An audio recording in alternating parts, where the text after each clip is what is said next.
ఉల్లాస పల్లవిత పాలిత సప్తలోకీ నిర్వాహ కోరకిత నేమ కటాక్షలీలాం శ్రీరంగ హర్మ్యతల మంగళ தீபரேகாம் ஸ்ரீ ரங்கராஜ மகிஷீம் ஸ்ரீயம் ஆஸ்ரயாமஹா. இந்த சம்சாரத்தில் வாழக்கூடிய ஜீவாத்மாக்கள் அனைவருமே ஒரு நாள் இங்கிருந்து விடுபட்டு முக்தி அடைய வேண்டும் என்பது நம்முடைய இலக்கு. நமக்கெல்லாம் சுவாமியாக நம்மை படைத்த தந்தையாக இருக்கக்கூடிய ஸ்ரீமன் நாராயணன் வைகுந்தத்தில் இருந்து கொண்டு நாம் அனைவரும் அவரை அடைய வேண்டும் என்று ஆசைப்படுகிறார். அதற்காக எத்தனையோ முயற்சிகளை தொடர்ந்து செய்து வருகிறார்.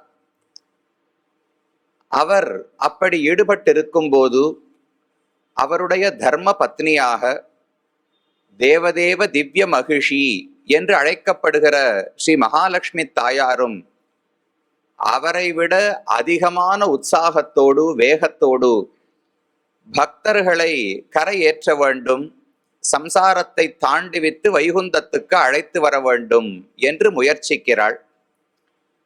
எப்போதுமே குழந்தைகளை ரட்சிப்பதில் தந்தைக்கு இருக்கக்கூடிய ஒரு ஆவல், ஒரு எதிர்பார்ப்பை விட தாய்க்கு உற்சாகம், பயம், ஈடுபாடு, வேகம் இது அனைத்துமே அதிகமாக இருக்கும். அதனால் பகவானையும் முந்திக் கொண்டு நமக்கு எந்தெந்த விதத்தில் நன்மை செய்ய முடியுமோ அதை ஸ்ரீ மகாலட்சுமி தாயார் செய்கிறாள். அந்த நன்றிக்காகத்தான் மாத்ருதேவோ பவ என்று முதலில் வேதம் தாயையே, அதாவது ஸ்ரீ மகாலட்சுமி தாயாரையே தெய்வமாக கொள் என்று சொல்லுகிறது. அந்த தாயாரை பற்றி எத்தனையோ ஸ்தோத்திரங்கள் பெரியோர்களால் இயற்றப்பட்டுள்ளன. அதுல முக்கியமானது ஸ்ரீ சூக்தம் என்று ரிக்வேதத்தில் வரக்கூடிய ஒரு பகுதி. 15 மந்திரங்களோடு பிராட்டியினுடைய எல்லா பெருமைகளையும் அவளுடைய தன்மைகளையும் செயல்களையும் இந்த ஒரு சூக்தம் சொல்லுகிறது. பகவானை பற்றி புருஷ சூக்தம் என்பது பிரசித்தமானது. அதேபோல் பிராட்டியின் விஷயமாக இந்த ஸ்ரீசூக்தம் என்பது ஏற்பட்டது. இந்த இருவருடைய பெருமையுமே பேசி முடிப்பது என்பது முடியாத ஒரு செயல். பகவானுடைய பெருமையை பேசத் தொடங்கினாலும் வேதமே அது முடியாது என்று கைவிட்டு விடுகிறது. யதோவாச்சோ நிவர்த்தந்தே அப்பிராப்பிய மனசாசக ஆனந்தம் பிரம்மணோ வித்வான் ந பிபேதி குதச்சனேதி என்று உபனிஷத்து தைத்திரியம் சொல்லுகிறது. பகவானுடைய ஒரே ஒரு குணம், அவரிடத்தில் எண்ணிலடங்காத கல்யாண குணங்கள் இருக்கின்றன. அதில் ஆனந்தம் என்கிற ஒரே ஒரு குணத்தை அளக்க முடியுமா, அது எவ்வளவு என்று தெரிந்து கொள்ள முடியுமா என்று முயற்சி செய்ய பார்த்து அதை அருகில் எட்டக்கூட முடியாமல் என்னுடைய பேச்சுக்கும் என்னுடைய மனசுக்கும் அப்பாற்பட்டு பகவானுடைய குணம் இருக்கிறது என்று வேதமே சொல்லுகிறது. பகவானுடைய பெருமையையும் அளவுபடுத்த முடியாது. அனந்தன் என்று அவருக்கு பெயர் சொல்லுகிறோமே, அனந்தன் என்றால் அளவுபடுத்த முடியாதவர். அது இடத்தாலும் அளவுபடுத்த முடியாது. எங்கும் நீக்கமர நிறைந்து இருக்கிறார். காலத்தாலும் அளவுபடுத்த முடியாது, எல்லா காலங்களிலும் இருக்கிறார். குணங்களாலும் அளவுபடுத்த முடியாது, நாம் நினைத்து பார்க்க முடியாத அனவதிகாதிசயமான குணங்களை உடையவர். அந்த பெருமை பெருமானுக்கு எப்படி உண்டோ அதே போல பிராட்டிக்கும் உண்டு என்பது பெரியோர்களுடைய கூற்று. தனக்கும் தன் தன்மை அறிவறியான் என்று பகவானை பற்றி சொல்லுவார்கள். தானே முயற்சி செய்து பார்த்தாலும் பகவானால் தன்னுடைய பெருமையின் எல்லையை கண்டறிய முடியாதாம். அப்ப அது குறையாக ஆகிவிடாதா? பகவானை சர்வஜன் என்று சொல்லுகிறோம், அனைத்தையும் அறியக்கூடியவர் என்று சொல்லுகிறோம். தன்னுடைய பெருமையின் எல்லையையும் தெரிந்து வைத்திருக்க வேண்டும் அல்லவா? அது தெரிய முடியாதுன்னு சொன்னால் அப்ப பகவானுக்கு சர்வஜத்துவம் போய்விடும். அனைத்தையும் அறிந்தவர் என்று சொல்ல முடியாதே என்று பார்த்தால் அது குற்றமாக ஆகாது. எல்லை இருந்து அது தெரியாமல் போனால்தான் குற்றமே தவிர பெருமைகளுக்கு எல்லையே இல்லாதபடியால் அதை தெரிந்து கொள்ளாதது ஒரு குற்றமாக ஆகாது. எப்படி பகவானுடைய பெருமையை அவர் அறிந்து கொள்ளவில்லையோ பிராட்டியின் பெருமையும் அதே போல்தான் என்று சுவாமி ஆளவந்தார் தெரிவிக்கிறார். யஸ்யாஸ்தே மகிமானம் ஆத்மன இவ துவத் வல்லபோபி பிரபு நாலம் மாத்தும் இயத்தையா நிரவதின் நித்யானுகூலம் ஸ்வதஹா என்று தன்னுடைய சதுஸ்லோகியிலே தெரிவிக்கிறார். பெருமான் எப்படி தன்னுடைய பெருமையை அளவுபடுத்தி தெரிந்து கொள்ள முடியாதோ அதே போல் பிராட்டியின் பெருமையும் இவ்வளவுதான் என்று அளவுபடுத்தி நம்மாலும் சொல்ல முடியாது, யாராலும் சொல்ல முடியாது, பகவானாலும் சொல்ல முடியாது. அப்பேற்பட்ட குணங்கள் இருக்கும் போது அவர்களை ஸ்தோத்திரம் செய்வதுதானே தகுந்ததாக இருக்கும். ஸ்தோத்திரம் என்றால் ஒருவரிடத்தில் இருக்கும் குணங்களை போற்றி பேசுவது. அதற்கு குணம் முதலில் இருக்க வேண்டும். உலகத்தில் எத்தனையோ பேரை நாம் ஸ்தோத்திரம் செய்கிறோம். எனக்கு அதனால ஒரு ஆதாயம் அடையலாம், எனக்கு பணம் வேண்டும், எனக்கு வீடு வாசல் வேண்டும் என்பதற்காக கண்டவர்களையும் ஸ்தோத்திரம் செய்கிறோம். இல்லாத விஷயங்களை சொல்லித்தான் உலகத்துல அநேகமான ஸ்தோத்திரங்கள். உண்மையான ஸ்தோத்திரமே கிடையாது. ஒருத்தர் ஒல்லியா பலமே இல்லாமல் இருந்தால் அவரை பார்த்து இது என்ன மல்லாண்ட தென்தோள் மணிவண்ணன்னு பகவானுக்கு சொல்லுவது போல் பெரிய மலை போல தோல் இருக்கிறதேன்னு கொண்டாடியாக வேண்டும். மொட்டை தலை உடையவரை பார்த்து இது என்ன கேசம் தலை வரைக்கும் புரண்டு கொண்டிருக்கிறதேன்னு பாட வேண்டும். அப்பத்தான் நமக்கு வேண்டிய செல்வத்தை அடைய முடியும். மன்னா மனுஷரை பாடி படைக்கும் பெரும் பொருள் என்னாவது எத்தனை நாளைக்கு போதும் புலவீர்கள் என்று ஆழ்வார் பாடுகிறார். இப்படி அல்பமான மனுஷர்களை பாடி பாடி எதை அடைந்தாலும் அது குறுகிய காலத்துக்குத்தான் இருக்கும். அந்த ஸ்தோத்திரங்கள் எல்லாம் பொய்யாகத்தான் இருக்கும். பகவானை குறித்து ஸ்தோத்திரம் செய்தாலோ பிராட்டியை குறித்து ஸ்தோத்திரம் பண்ணாலோ தான் உண்மையான குணங்களை வைத்து ஸ்தோத்திரம் பண்ணாலே முடிக்க முடியாது. ஒருவரை உலகத்தில் புகழும் போது ஏன் பொய் சொல்லுகிறோம்? உண்மையான பெருமைகள் இல்லை, ஆனா புகழ்ந்தாக வேண்டும், அப்ப பொய்களைத்தான் சொல்ல வேண்டும். பகவானுக்கு உள்ள பெருமைகளை சொல்லி முடிப்பதற்கே நாக்கு போராது. தேசிகன் தெரிவித்தார், பகவானுடைய பெருமையை சொல்லணும்னால் ஒரே ஒரு நாக்கு இருக்கும் நாம் சொல்ல முடியாதுன்னு சொல்றதுல பெருமை கிடையாதாம். 1000 நாக்குகள் ஆதிசேஷனுக்கு இருக்கின்றன போல்யோ, அந்த 1000 நாக்குகளையும் எனக்கு கொடுக்கணும். அது எழுதுறதுக்கு ஸ்தோத்திரம் எழுதுவதற்கு ஏதான காகிதம் வேண்டுமே, இந்த ஆகாசத்தையே காகிதமாக கொடுக்க வேண்டும். மை வேணுமோ இல்லையோ, பேனால போட்டு மை போட்டா தானே எழுத முடியும். கடல் அனைத்தையும் மையாக என்னுடைய பேனாவிலே நிரப்ப வேண்டும். 1000 நாக்கு கொடுத்து அந்த சக்தியை கொடுத்து ஆகாசத்தை காகிதமாக கொடுத்து கடல் ஜலம் அனைத்தையும் மையாக கொடுத்தால் பெருமான் பெருமையை சொல்ல முடியாதுன்னு எழுதலாமா? முடியாதுன்னு சொல்லுவதற்கு ஒரு தகுதி வேண்டுமோ இல்லையோ. அப்படி பகவானுடைய பெருமை இருப்பதை சொல்லுவதற்கே காலம் போராது, இல்லாததை கற்பிக்க தேவையே கிடையாது. அதனால் இந்த பிராட்டியை பற்றியும் பெருமானை பற்றியும் ஸ்தோத்திரம் செய்ய வேண்டும். செய்து முடித்து விட போகிறோம் என்கிற எண்ணம் யாருக்கும் கிடையாது. ஆழ்வார் ஒரு இடத்துல தெரிவிக்கிறார், யானும் ஏத்தி ஏழுலகும் முத்துமேத்தி பின்னையும் தானும் ஏத்திலும் தன்னை ஏத்த ஏத்த எங்கெய்தும். நான் பாடுறேன் பெருமானை பத்தி, 7 உலகங்கள் எல்லா பக்தர்களும் பாடுகிறார்கள். ஏன் பகவானே வந்து தன்னுடைய பெருமையை பல இடங்கள்ல பகவத்கீதையில் தன்னுடைய பெருமையை சொல்லிக் கொள்ளுகிறார், பாஞ்சராத்திரத்துல தன்னுடைய பெருமையை சொல்லிக் கொள்ளுகிறார். தானே வந்து பாடினாலும் எங்கு எய்தும்? அது ஒரு முடிவை அடைந்து விடவே முடியாது. இன்னும் பெருமை இன்னும் பெருமை என்று சொல்லலாமே தவிர ஒரு நாளும் பெருமையை சொல்லி முடித்து விட முடியாது. அப்போ ஒரு கேள்வி நாம் அவரிடத்துல கேட்டோம், முடிக்க முடியாதுன்னு தெரிஞ்சு எதற்காக ஆரம்பித்தீர்? முடிக்க முடியாதுன்னு முதல்லயே விட்டுட்டு போயிடலாம். என்னால் அப்படி சொல்ல முடியாது. யானும் எம்பிரானையே ஏத்தினேன் யான் உய்வானே. நான் உஜ்ஜீவனம் அடைய வேண்டாமா? எனக்கு இந்த நாக்க பகவான் கொடுத்ததற்கு நான் என்ன பதில் உதவி செய்ய முடியும்? ஸ்தோத்திரம் பண்ணுவது மட்டும்தான் நான் செய்ய முடிந்தது. முடித்து விட போகிறேன் என்பதற்காக அல்ல, நன்றி உணர்வோடு நாக்கு கொடுத்த நன்றிக்காக அவரை பாடப்போகிறேன். ஞானம் கொடுத்த நன்றிக்காக பாடப்போகிறேன். பாடினா உஜ்ஜீவனம் அடையலாம், வைகுந்தம் அடையலாம்னு கேள்விப்பட்டிருக்கேன், அதற்காக பாடுகிறேன் என்று ஆழ்வார் தெரிவிக்கிறார். அப்ப யாராக இருந்தாலும் ஸ்ரீசூக்தம் வேதமே பாடினாலும் இதோடு பிராட்டியின் பெருமை முடிந்து விட்டதுன்னு சொல்ல முடியாது. ஏதோ ஒரு அளவுக்கு, ஒன்னும் தெரியாததற்கு ஓரளவு தெரிந்து கொள்ளலாம் அல்லவா? அதற்காக வேதம் நம்முடைய நன்மைக்காக பிராட்டியை பற்றி பாடியது. இந்த 15 ஸ்லோகங்கள் மந்திரங்களை கொண்ட ஸ்ரீசூக்தம். அதில் முதல் மந்திரத்தாலே பிராட்டியை நீ என்னிடம் அழைத்து வர வேண்டும் என்று பகவானிடத்திலே பிரார்த்திக்கும் வண்ணம் முதல் ஸ்லோகம் அமைந்தது. ஹிரண்யவர்ணாம் ஹரிணீம் சுவர்ண ரஜதஸ்ரஜாம் சந்திராம் ஹிரண்மயீம் லக்ஷ்மீம் ஜாதவேதோ ம ஆவக. ஜாதவேதா, வேதங்களை பிறப்பித்தவனான பகவானே, நீ பிராட்டியை என்னிடத்தில் அழைத்து வர வேண்டும் என்று முதல் ஸ்லோகத்தாலே பிரார்த்தித்தார். அடுத்த ஸ்லோகம் 2வது தெரிவிக்கிறார். எதற்கு அழைத்து வர வேண்டும்னு பகவான் கேட்பார் அல்லவா?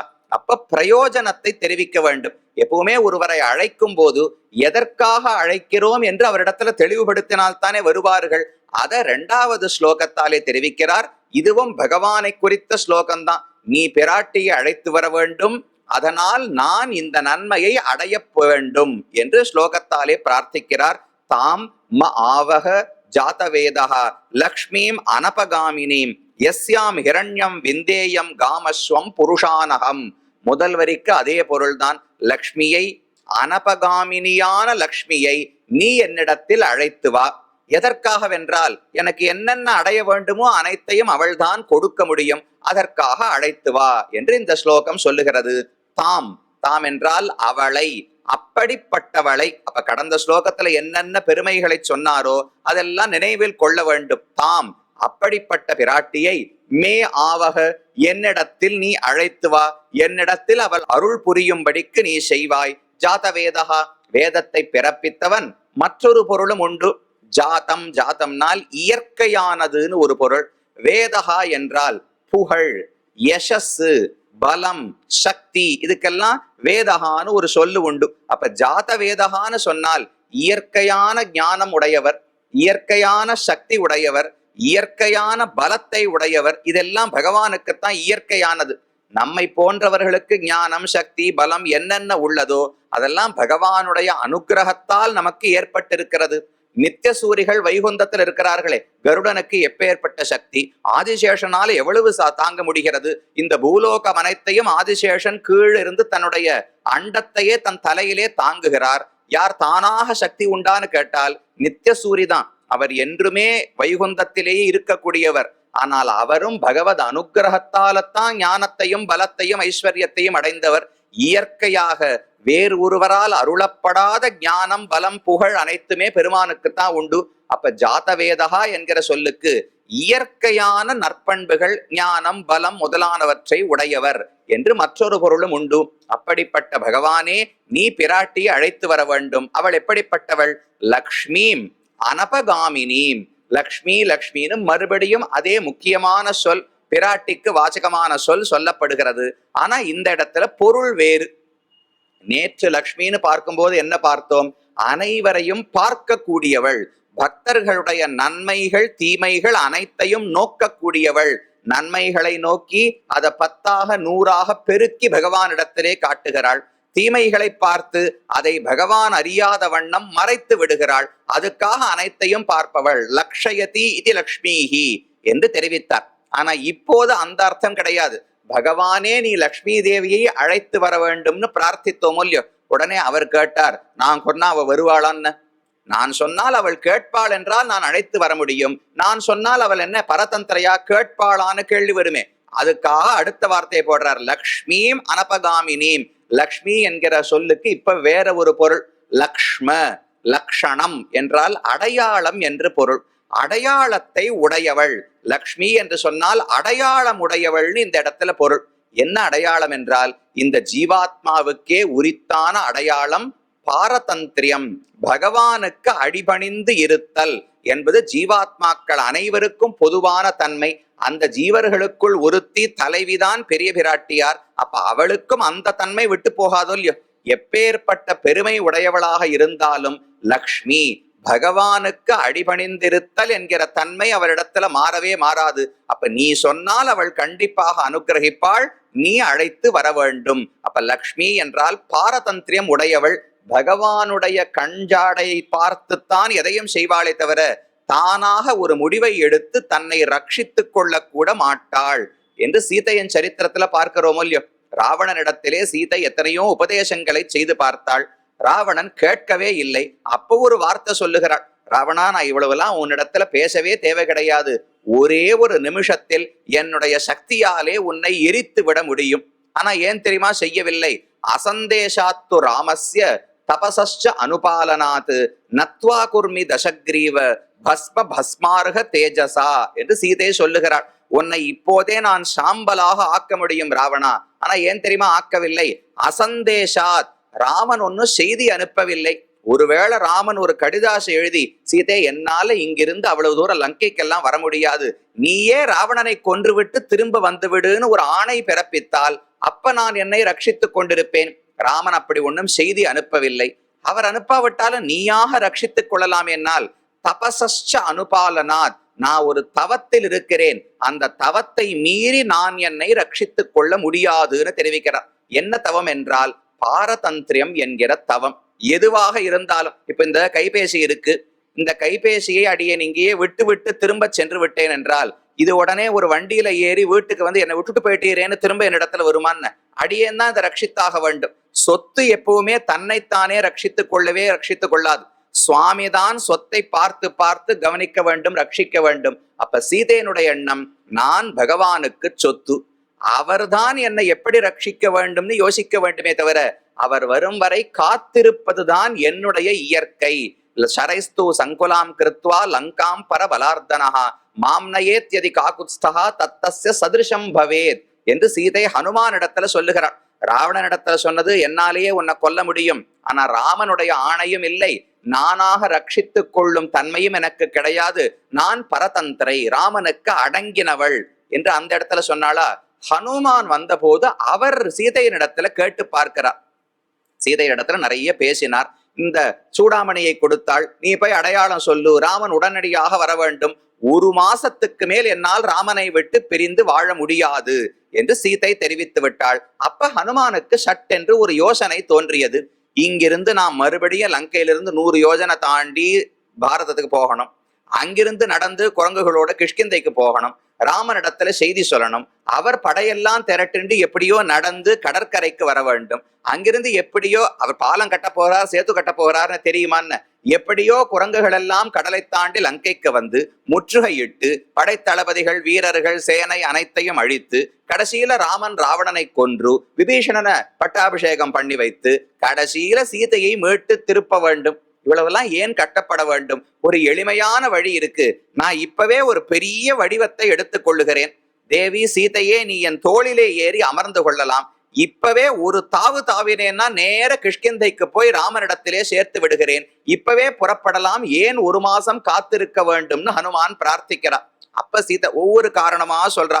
இல்ல அப்படி முடியாது, உம்மால என்னை வச்சுட்டு எப்படி சண்டை போட முடியும்?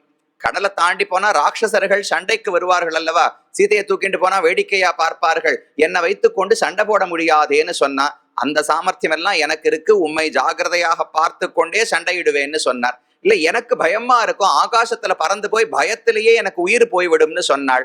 இதெல்லாம் சரியா இல்ல, நான் பத்திரமாக அழைத்து போகிறேன்னு ஹனுமான் சொன்னார். கடைசியில சீதை சொன்னா, இல்ல நான் மத்த புருஷர்களை எல்லாம் தொடுவது கிடையாது, ராமனை மட்டும்தான் உடலால தொடுவேன், நீர் யாரோ பரபுருஷன், ஒரு குரங்கு, உம்மை நான் தொட முடியாதுன்னு சீதை சொன்னாள்.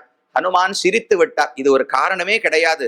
எந்த தாயாவது என் மகனை நான் தொடமாட்டேன், அவன் பரபுருஷன்னு சொல்லுவாளன்னு? நீ உலகத்துக்கே தாய், நானும் உன் குழந்தை, என் தோள்ல ஏறி அமர்ந்தால் என்ன ஆகிவிட போகிறது? இதுவும் காரணம் அல்ல, வேறேதோ காரணம் இருக்க வேண்டும்னு வற்புறுத்தி கேட்கிறார். அப்ப இந்த ஸ்லோகத்தை சொல்லுகிறாள், இல்ல ஹனுமானே, நான் அப்படி பண்ண முடியாது, நான் உம்மோடு இப்போது வந்து விட்டால் உலகம் என்ன தெரியுமா சொல்லும்? ராவணன் என்று யாரோ ஒரு அரக்கனாம், கிஷ்கிந்தையிலிருந்து லங்கைக்கு போய் சீதையை வச்சானாம், ஹனுமான்னு யாரோ ஒரு குரங்காம், லங்கையிலிருந்து கிஷ்கிந்தைக்கு திரும்ப மீட்டு கொண்டு வந்தாராம், இதுல ராமன் ஒரு கதாபாத்திரம் என்ன பண்ணி கொண்டிருந்தார்னு உலகம் நாளைக்கு அவரை ஏசிவிடும், ராமனுடைய பெருமைக்கு பெரிய இழுக்காக வந்துவிடும், அதனால நீர் ரட்சித்தாலும் நான் ஏற்றுக்கொள்ள மாட்டேன், நானே என்னை ரட்சித்துக் கொள்ளவும் மாட்டேன், ராமன் வர வேண்டும், என்னை அபகரித்த பாபத்துக்காக ராவணனை கொல்ல வேண்டும், லங்கை முழுவதும் அப்படியே அம்புகளால உடைத்து தகர்க்க வேண்டும், அதற்கு பிறகு என்னை அழைத்து கொண்டு போனால் தது தஸ்ய சதிருஷம் பவேத், அதுதான் அவன் பெருமைக்கு தகுந்ததாக இருக்கும். அது ஒண்ணு பெரிய வீரம் பராக்கிரமம்னு சீதை சொல்லவில்லை, என் கணவனான ராமனுக்கு இதுதான் அடிப்படை வீரமே, இதையாவது அவர் பண்ணாதான் அவர் பெருமை தங்கும், அதனால நான் உம்மோடு வர முடியாதுன்னு தெரிவிக்கிறார். அதுதான் பாரதந்திரியம். அதைத்தான் இந்த இடத்துல லக்ஷ்மி என்கிற சொல்லாலே தெரிவிக்கிறார். பகவான் இட்டபடி இருப்பாள். கர்ப்பவதியாக இருக்கும் போது நீ நாட்டுல இருன்னு ராமன் சொன்னா இருந்தாள், காட்டுக்கு போன்னு சொன்னா காட்டுக்கு போனாள், அதைத்தான் பாரதந்திரியம்னு தெரிவிக்கிறார்கள். அந்த பாரதந்திரியம் லக்ஷ்மி என்கிற சொல்லாலே சொல்லப்படுகிறது. தாம் ஆவக ஜாதவேதா லக்ஷ்மி, உனக்கு பணிந்தவளானபடியாலே நீ சொன்னால் கண்டிப்பாக கேட்பாள், அவளை நீ என்னிடத்திலே அழைத்து வர வேண்டும் என்று தெரிவித்தார். சரி, அழைத்து வருகிறேன், அதுக்கப்புறம் அவள் தங்குவாளா?